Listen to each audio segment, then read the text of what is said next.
Un passeport bleu-blanc-rouge, ça ne se mérite plus, ça se conquiert. Ces mots ne figurent dans aucun discours officiel, mais ils résument parfaitement l'esprit de la nouvelle circulaire dévoilée par Bruno Retailleau. Car derrière le langage administratif, c'est un message clair qui se dessine. Devenir français ne sera plus une formalité, mais un véritable parcours du combattant. Un coup de frein net à la naturalisation, enveloppé dans une circulaire discrètement explosive. Ce document de 5 pages pourrait bien bouleverser le quotidien de milliers d'étrangers vivant en France.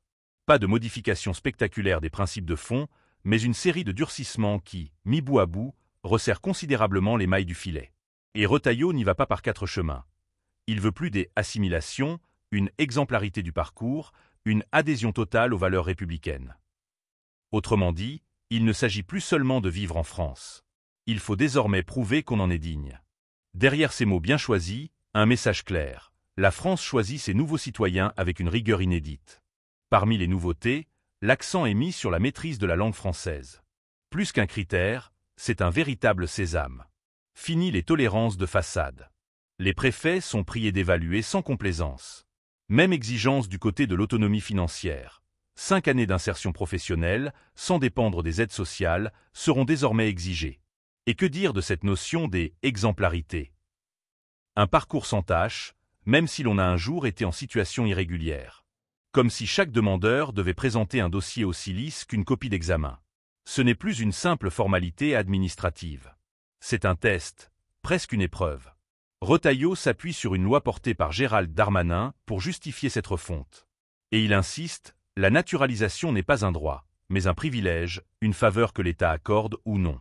En clair, rien n'est acquis. Tout est approuvé.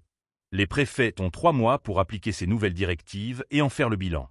Mais une question demeure. Jusqu'où ira cette politique de sélection?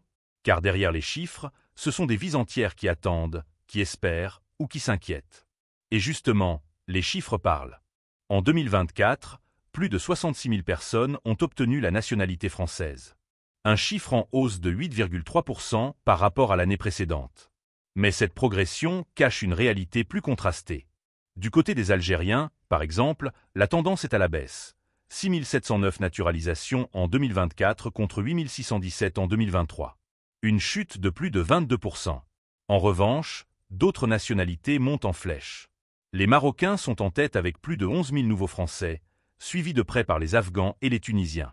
Une évolution qui reflète autant les flux migratoires que les nouvelles priorités de l'État. Alors, faut-il voir dans cette circulaire un simple ajustement administratif ou un véritable changement de philosophie? La nationalité française serait-elle en train de devenir un club de plus en plus fermé? Et à quel prix, pour ceux qui rêvent d'y entrer?